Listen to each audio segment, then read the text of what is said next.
Good morning, everybody. Good morning. Thank you very much. Okay, so if you've got your mics muted, so first of all, I would like to kind of say to you, well done, really, for looking into business studies as a subject. I think it's a very valuable subject because we will all work for, manage, be clients of businesses and organizations in the future. And therefore, knowing more about them is going to help us in our working life and in our everyday lives. So that's really my first introductory comment. So what I've organized for today is kind of a mini lesson on motivation, which is part of the first year of the A-level course. Okay, so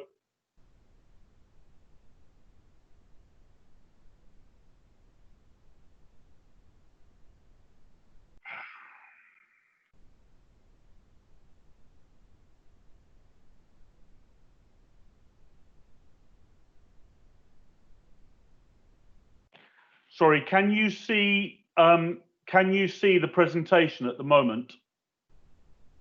No, Keith, we cannot. Okay, I'm having problems showing the presentation. Right, hang on. Why is that?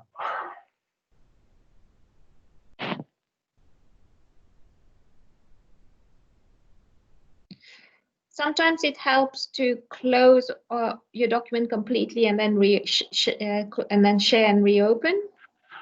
Yeah, actually, the document isn't open at the moment. That's okay. Why I'm slightly I'm trying to go in through. I do beg your pardon. I'm trying to go in through OneDrive.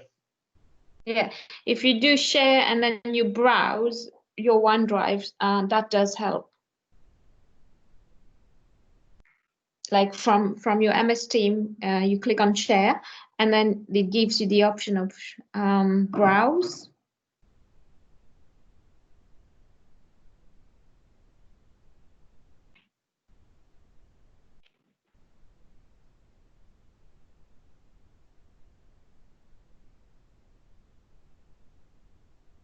It's not. There we go. Okay. Thank you very much. Hopefully that will help.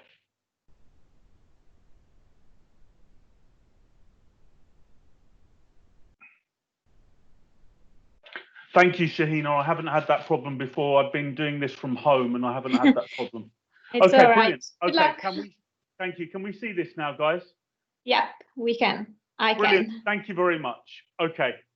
So first of all, well done for choosing business studies. I think it's a very valuable subject in the sense that we will all interact with organizations. We may manage them, we will work for them, and this gives us a much greater insight into what's actually going on.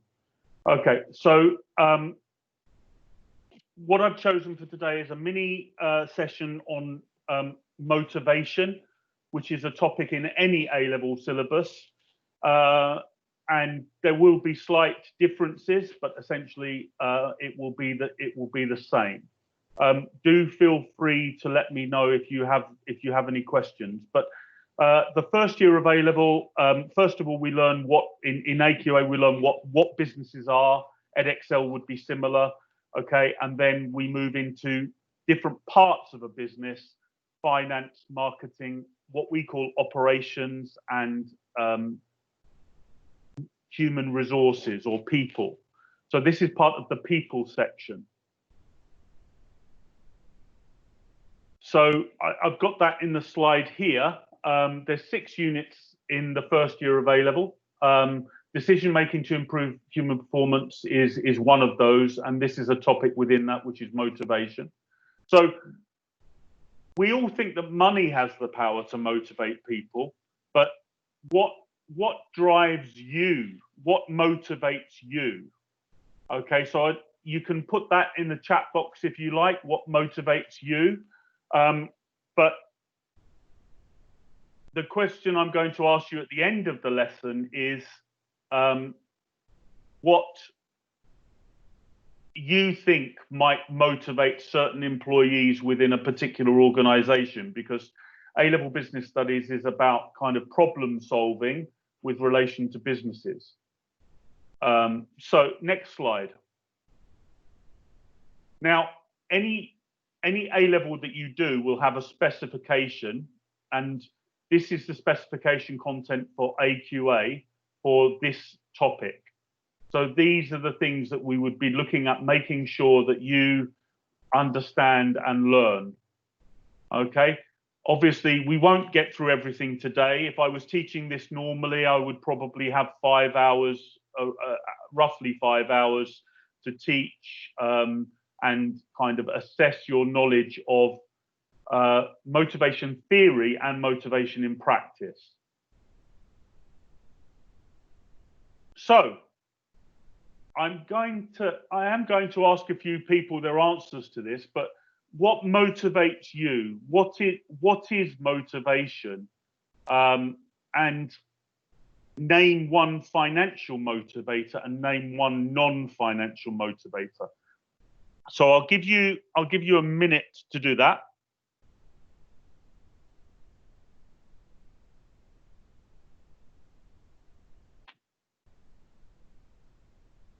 Don't worry, there's no wrong answers here. Just put down just for yourself, just put down whatever you think, and then I'm just going to try and ask a few of you your opinions.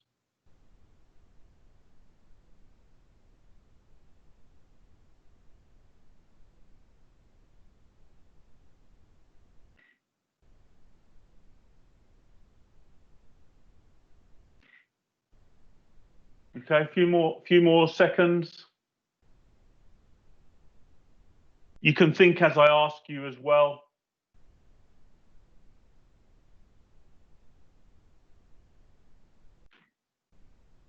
Okay, great. Okay. As I call your name, if you just unmute, please. Amir Abbas, what motivates you, or what would motivate you? Amir Abbas, what would motivate you? Like in a working space. Yes, yeah? yes, in a working environment. I think the atmosphere of the work, like the friendliness of with who you work with. Well, maybe.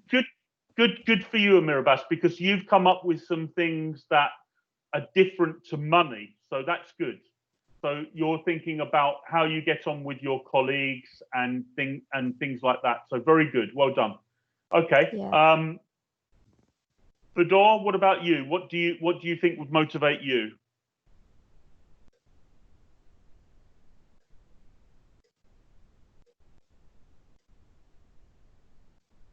Fedor, your mic's still on mute. Would you like to unmute your mic?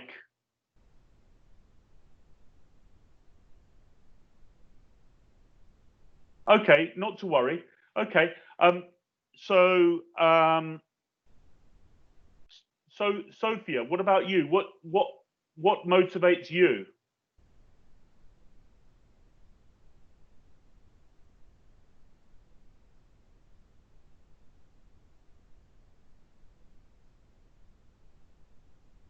Okay, not so many responses today. Obviously, in a normal lesson, we would get as many of you to contribute as possible. Because of the numbers, and also I'd need to be more familiar with people's names.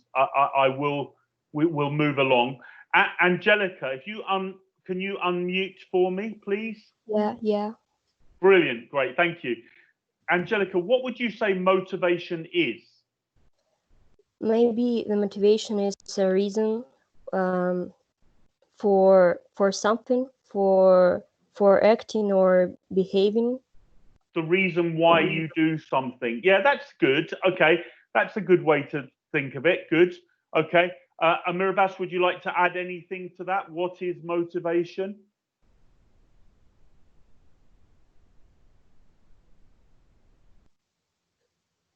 I don't know what to like to say the.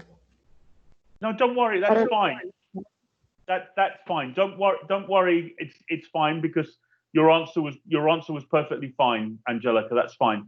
Okay, so let's just have a think about this then. Anyway, so what motivates you? Many students, the first thing they will say is money, and there's nothing wrong with that. But over time, we've kind of learnt more about that.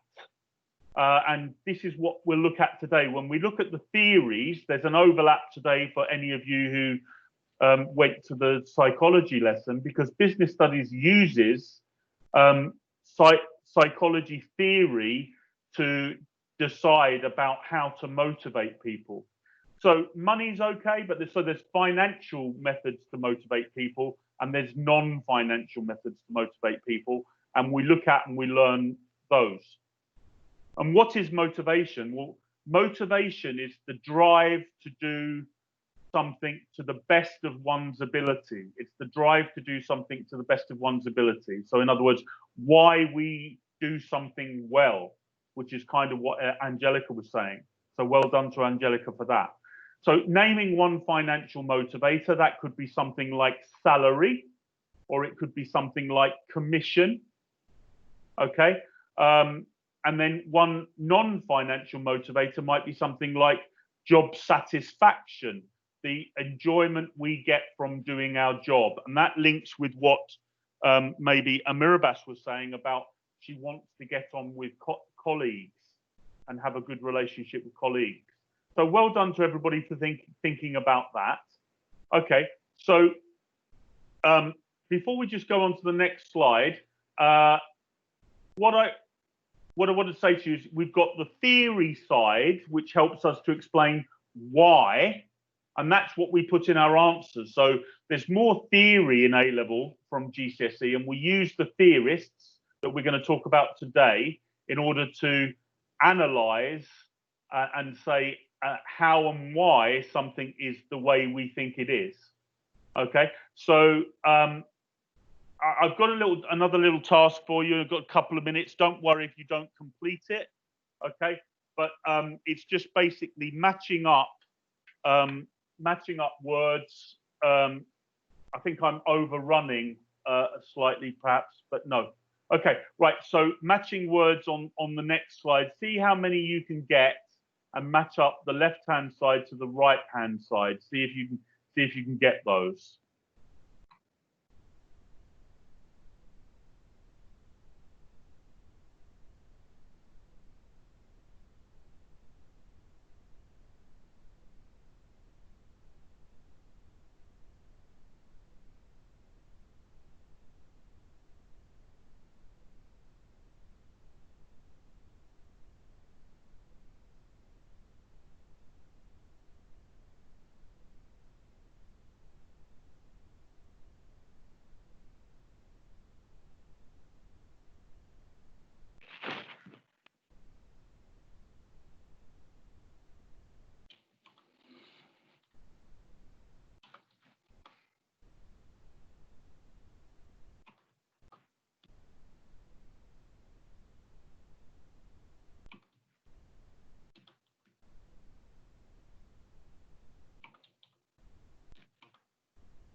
Okay, so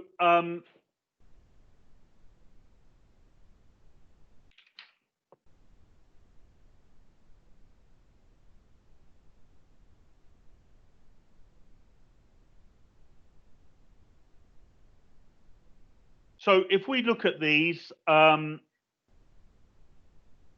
is the reason why employees want to work hard and work effectively for the business. That's motivation. So where I put in the chat, motivation is the drive to do things to the best of our ability.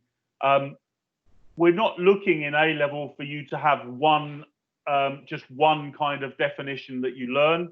And as I said, what we're going to do today very quickly, we would probably take almost a week to cover all of this. So I'm only going to cover part of it. But so I put the answers of the matching up in the chat for everybody. Now, so the first one is motivation. The second one is wages, because wages are paid on an hourly rate and they're normally paid weekly. A salary is something where it's an annual amount, the amount of money for a year, paid monthly. Okay, a payment for sales made is commission. One that we might not have heard of is fringe benefits, and they're additional rewards given to employees. Okay, additional rewards given to employees. So I hope you're kind of happy with that. This is just an example of what I might give out in a lesson for students to do. It might be a starter, or it might be something that we do in the lesson. And this is, we can just kind of assess what people know, what they don't know, and then we can discuss and correct anything that we need to. Okay. Do you have any questions about that before we carry on? No, we don't have. That's great. Okay, thank you. Thanks, guys. You can use the chat if you do, and also I can return to anything at the end if you need me to. Okay, so we're going on to the next slide. Okay, so I said that we're going to talk about the theory, and this is where the link is maybe with psychology, because there are certain people who have studied and used psychology, or within their research in psychology, they have studied businesses.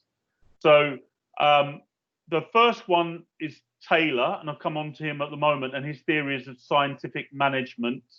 And we'll talk about piece rate, okay, which is a payment based on completely on performance.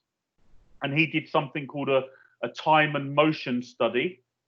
Okay, and then we've got Maslow, who developed his hierarchy of needs, and I think he comes more from a psychology background.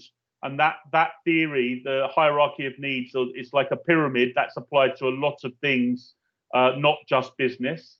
And then Hertzberg developed something called the two-factor theory, and he talked about something called hygiene factors and motivators.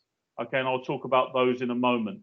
Before I carry on, are there any questions about that? Any quick questions about that?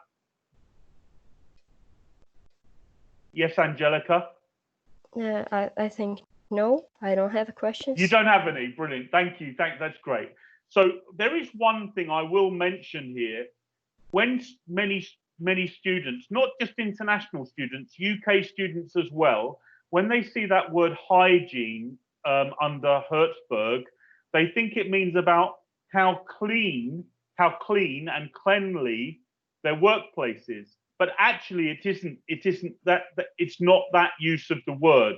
So that's something that students have to learn, not to make the mistake about what hygiene factor means. So we're going to look at that. We're going to look at that in a moment. So Angelica, sorry, I'm going to rely on you again at the moment. Is that slide, is the type big enough on that slide? Yeah, that's okay. Brilliant. Good. Thank you. So Taylor was around a long time ago, and normally we're not in business. We're not telling a story, and we're not really talking about history, but it's relevant here because Taylor's research and his findings were at the beginning of the 20th century, in the early 1900s. So the people that he was researching were working in factories. Okay, and if you think back to the beginning of the 1900s, families were big, housing was difficult, and it was hard to get by. So he talked about something called the economic man, and he said that money was the only motivator, really. He said that money was the only motivator. And therefore, based on his research, he came up with something called peace rate. Okay, it might have been a good idea if I highlighted that, but I will just I'll add it to the text, the chat. So peace rate. And what peace rate is about is for every piece or for every item, for every unit that a worker produces and manufactures, they're paid a certain amount of money.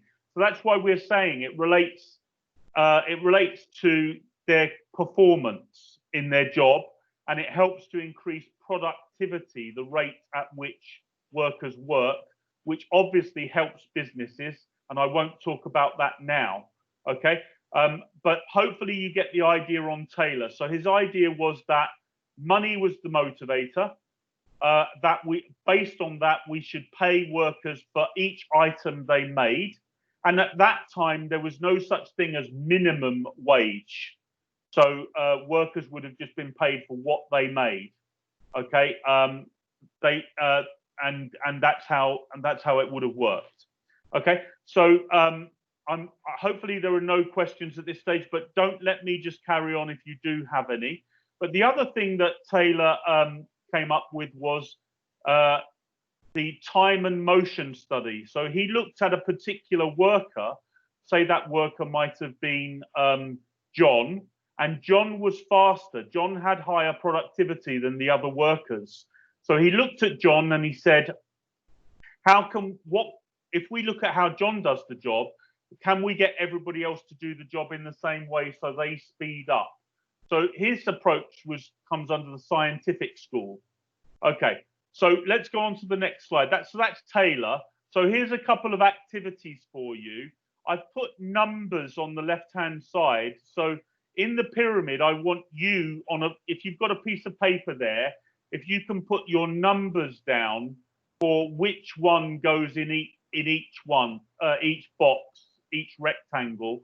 So on the left-hand side, we've got Maslow's hierarchy of needs.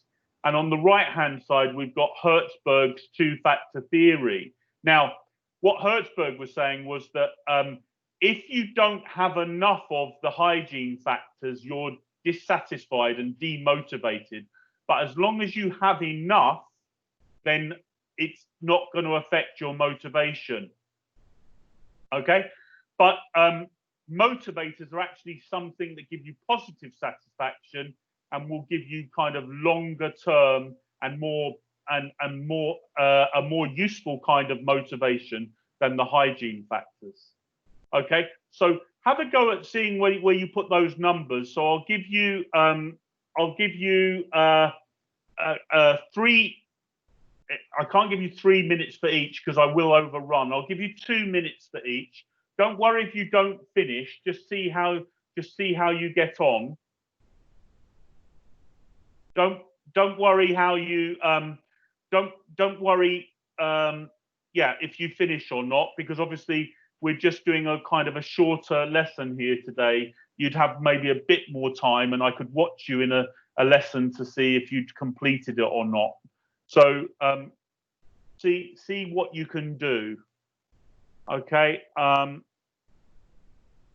Amir Abbas, is that okay? Is that clear? Yeah.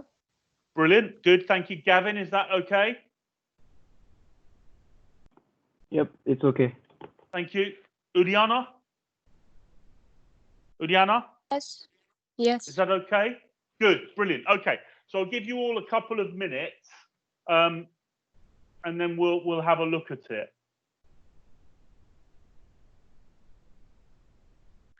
Does anybody want to know what physiological means?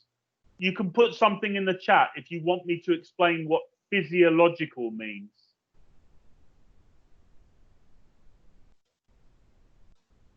That's like the needs to like they need to eat, to drink, something like that. Yeah. Is that you, Angelica? Biological. Yeah, that's me. Yeah, well done, Angelica. That's brilliant. Okay. Physiological is like physical. It's to do with the body. Okay. So it's food, sleep, water.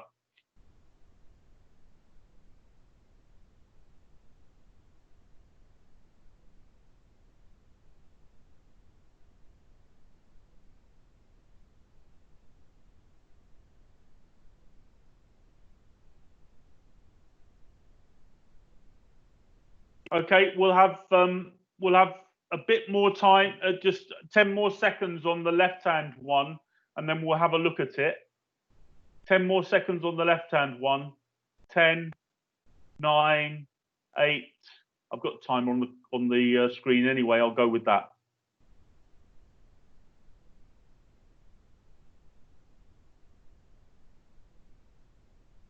Okay, right. So, Gavin,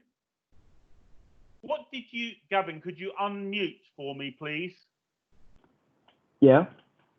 What did you think was the most important need that Maslow found that people had to have first before anything else? I'd say Number 1, number 2, number 3, number 4, or number 5? What do you think? Don't worry about getting it wrong. Just have a go. number 3, is it? Number 2. Well done. You got it right. Well done. Congratulations. Yeah. So we all need food, water, sleep. We need to be able to, do these physical things. And how would we get those from work? Well, obviously, we need enough money. Okay. So we're not going to talk so much about it today, but we need to think about how these different things might be achieved. Okay. So the next one up, Konstantin, which number did you put next after number 2? The next goes 5. Excellent. Well done. So we've got 2 from the bottom. We've got 2 and 5, and they're called our lower order needs. They must be satisfied first, and they're called lower order needs because they go in order. So the first thing that we need is food. Even people perhaps who are homeless, what they need is food. So these things go in order. So what's the next thing, do we think? Yurio, are you there? Yurio? Could you unmute and say what you think is the third one? Me? Yurio? Yurio?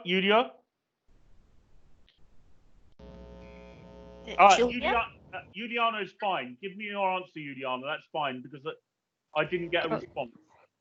Okay. The next one will be social. Well done. Brilliant. Good. So so we've got the idea here. So if someone said earlier on, I want to have a good relationship with my colleagues. Well, if you didn't have enough money to have food and water, that wouldn't matter to you. But once you have enough money to get your basic needs met, then that might become more important. The other thing I think I would say is that different people are motivated in different ways. A nurse is not motivated in the same way as a stockbroker. Okay, and we would talk more about that perhaps in class a little bit and discuss that. Okay, so then the higher order needs, social, self-esteem, and the top one, self-actualization. Now, that's not necessarily having a Lamborghini. It could be that someone who wants to be a mother or father and look after their child has flexible working within their current job. So it's about them having the ideal job for them. So it can be harder to achieve sometimes, but that's the top one, self-actualization. Okay, we're going to quickly switch over now to Hertzberg's theory. Now, things like, because of time, I'm just going to skip over and say that things like working conditions and pay are hygiene factors. Now, in a class, I would explain more about why pay was a hygiene factor. In other words, if it's too low, workers will be dissatisfied and demotivated, and that could lead them to be absent from work or to lower productivity. But if they have got enough pay, then it's not going to motivate them in the long term. And I'm afraid I don't really have time to discuss that fully now, but I would explain that in a lesson, and I would use examples with you to get you to think about that, because I have to kind of get people to realize that it isn't just giving someone more money is not effective. And also what we have to think about is, if the company just gives people money all the time to motivate them, what's the problem with that for the company? Is Ajoke, are you here? Ajoke, are you here? What's the problem with the company just giving money all the time? Or Veronica, are you here? Would you like to unmute and say what the problem might be with a company giving money all the time to its workers to motivate them?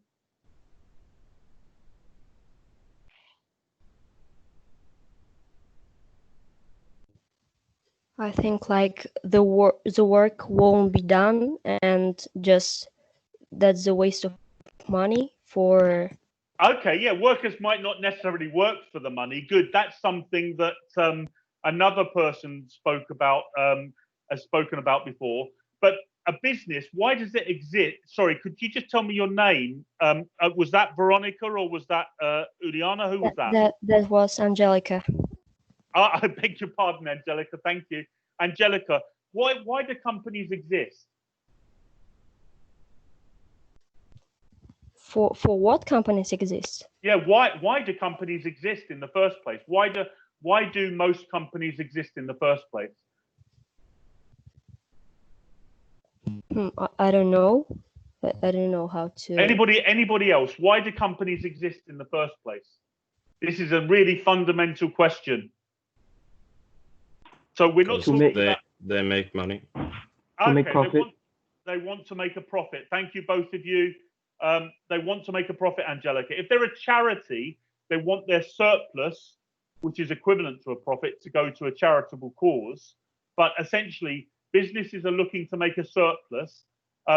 Public limited companies want a profit to give dividends to shareholders. So profit is quite a main objective of many businesses and organizations. So if you just keep on giving your employees and managers more and more money, the costs of the business go up and the profits will go down. So not only might it be not effective, it could lead to problems for the business. Does that make sense, Angelica? Yeah, makes sense. Very good. Okay, right. So these are kind of examples of questions from AQA, but there would be similar questions in other boards like Edexcel. So, for example, analyze why Richer Sounds, which is a UK company, Richer Sounds' approach to managing its human resources is successful in motivating its employees. You should support your answer with reference to Hertzberg's hygiene and motivator factors. So the first thing to note about that question is it's analyze. So you're explaining why using what you know and the case study that you will be given, a case study about Richer Sounds in this case. Okay. And then you would give your arguments based on the case study and using the theory to give an answer. Okay. And then the next one is what we call an evaluation question. So HS is the company, the charity, and other charities have suggested that money is not a motivator for staff in this sector. How important do you think money is as a motivator for employees in businesses generally? Justify your view. And that's 20 marks. So you have to reach a justified judgment, and you're going to have to compare HS with a charity with where it might have volunteers with other businesses and whether money might be more important in those cases. Okay. And what we might do is we might add in depends on points. So in other words, whether money would be a motivator or not might depend on the type of workers. It might depend on the type of job. It might depend on how much they're earning now. Okay, I hope that's clear for everybody. Okay, so how would you, what would you do with these three types of employees? Have a quick think. I'll ask you in a minute, because we're overrunning, what you think this company, which is an actual company, Carluccio's restaurant and coffee chain, what you think at the time the brochure was written, at the time how they motivated their staff. Have a think what you think happened.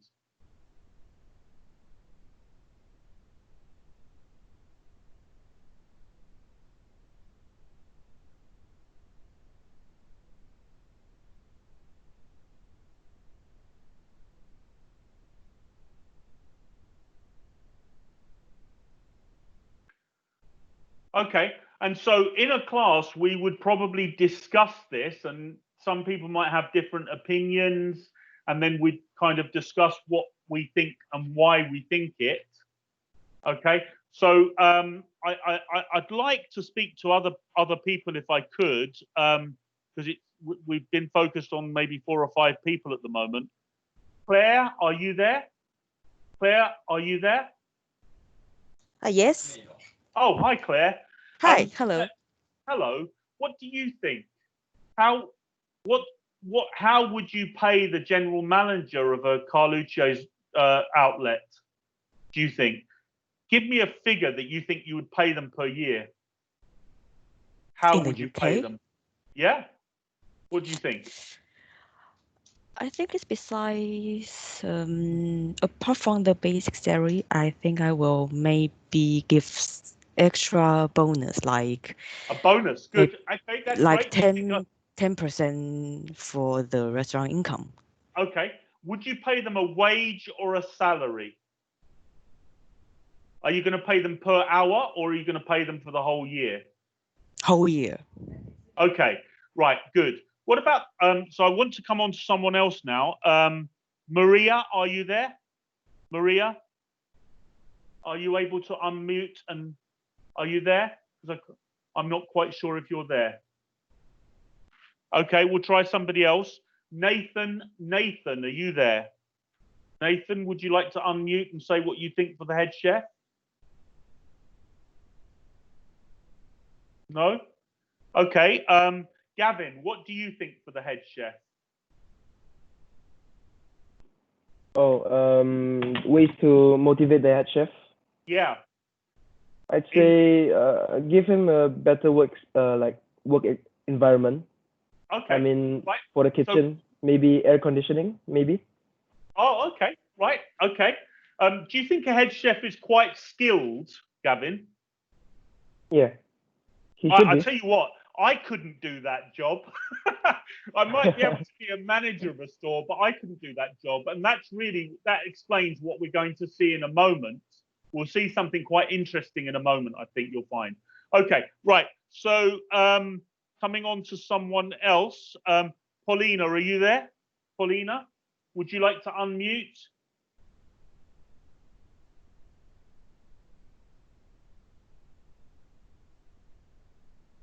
No? Okay.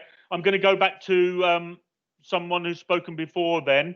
Amirabas, what do you think someone who is a member of the table waiting staff, how would you pay them? Would you pay them a salary, or would you pay them a wage? Would you pay them per hour as a wage, or would you pay them a salary? What would you do?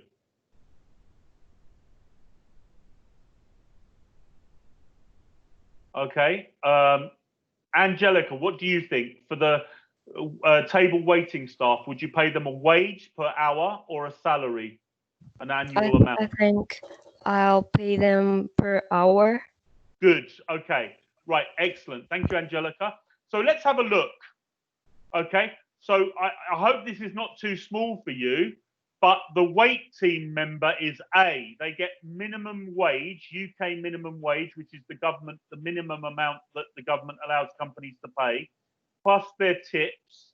But they do have a permanent contract, not so that's a bit different, perhaps, to some companies now are giving 0-hour contracts. They have training for what they do. They get 20% discount on their purchases and 28 days holiday per year, and they get cash incentives. Now, you don't need to learn all this stuff. If there was relevant stuff here, it would be in the case study. Okay, so the wait team member is A. The head chef is B. So they could earn, actually, I think it should be up to 38,000, but that's very similar because they're quite skilled. Not everybody can do it, and it's maybe long hours, and they can have a bonus of up to 4,000 because they're managing a team. They have more responsibility. Okay, and then the general manager obviously could earn the most, but surprisingly, their salary might start below the head chef at £30,000, but they can then earn up to 45, and their bonus could go up to £10,000. But as I said, guys, these are not the things we learn. These are the things we have awareness of in the business world. And then when we read the case study in the exam, we apply it to the particular question that we have. Okay. Is that okay, Gavin? Is that okay, Angelica? Are we happy with that? Yeah. Yes. Brilliant. Thank you. Good. Okay. So I've got some questions on the board there, but I'd like to have your questions first. Just put your hand up if you. I'll put mine up. Okay, and then you can lower your hand. Okay, so put your hand up if you want to ask me a question, and don't worry about the ones that are on the screen. I'll just go through them in a moment. Any questions? Okay, I'll go through names. Amir Abbas, any questions? No. Sophia, any questions? Sophia, you came a bit late. I'm hoping that Felicity will be able to send you the PowerPoint, but you can also ask questions through Felicity and Shahina. Okay. Alvin, do you have any questions? Darian? Julia? No? Okay, I'm going to go to people who've spoken. Sorry, Julia, you okay? No. Okay. So, Angelica, I'm going to come to you. Do you have any questions?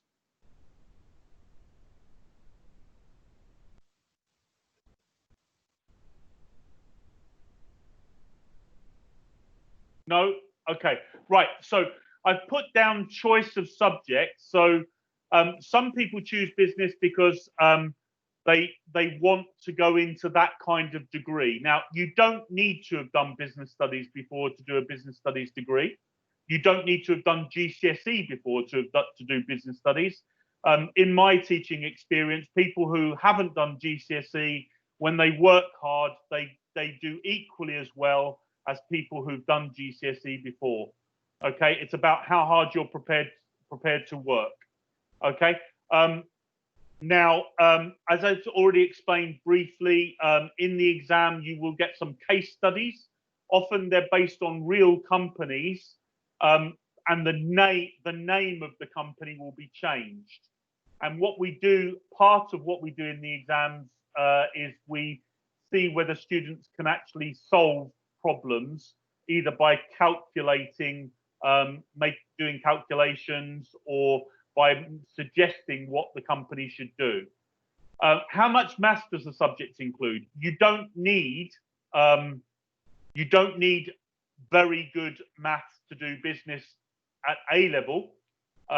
If you have reasonable GCSE skills, that's enough. However, if you go on to business studies at university, they might expect you to have better maths. So some maths is of A-level standard at university. How does the subject compare with economics? Well, my degree is European Business Studies, but I've studied economics and I've taught economics.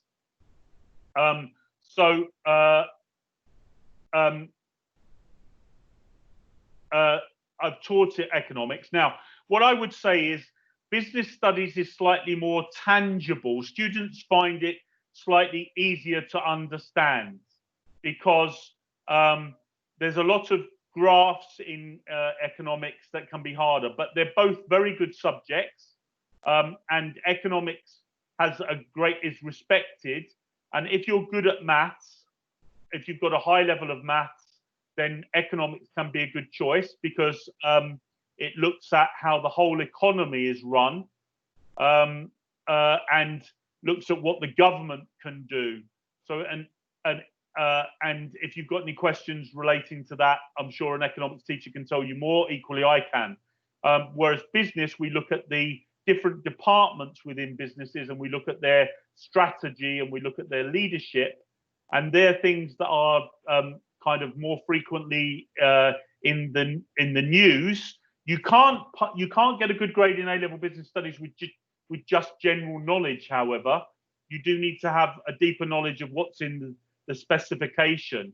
Okay, the skills that are required, we actually talk about 4 skills in particular. So knowledge of the content, so that's learning key terms, application of the content to a particular question or a particular business or a particular product or service.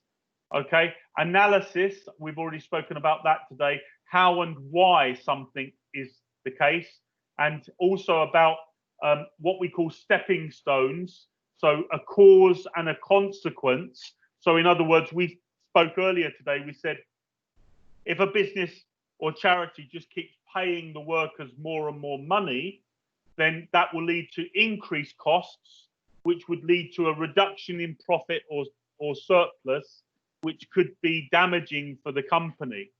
Okay, so that's about analysis. And then the final skill is evaluation, and that's about making a justified judgment based on a balanced argument that might depend on something. Okay, so I hope that covers those aspects. Now, I've mentioned key terms. There's also models and the theories we've looked at today.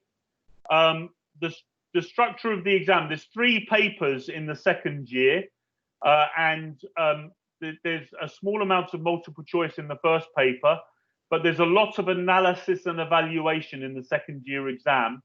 So they're the skills that you must develop. Okay, coronavirus. So coronavirus relates very, very significantly to our subject area, because in the exams in the next couple of years, there could be questions that relate to that. So in other words, things like the growth of the economy and unemployment, things like global supply chains, things like contingency planning, how businesses can manage for these events or whether they can't. Okay, and also management of change, where companies now might downsize and restructure. These are all things that we study in A-level, so it's all relevant to what's going on now. And indeed, you could get questions in your exam that relate to some of these things. So one of the key things in business is to keep a good awareness of what's going on in business and the news. Okay, I hope that's given you a bit of an overview. Now, we need to finish very shortly, but I'm just going to take my headphones off for a moment.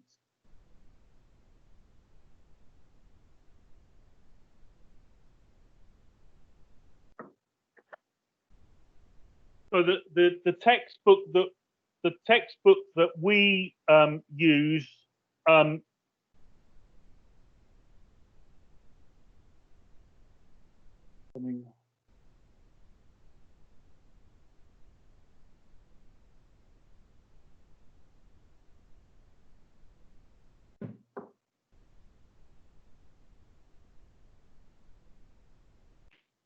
Right, I'm just going to carry on. So the textbook that we use is this one. It covers 2 years, but there are a variety of textbooks. Okay, this one is written by Marcuse. The Business Review, there you can get a CD version of this, but otherwise there are 4 issues per year. Okay, so business review by Hodder Education. Okay, and then relating to the topic that we looked at today, hang on a moment.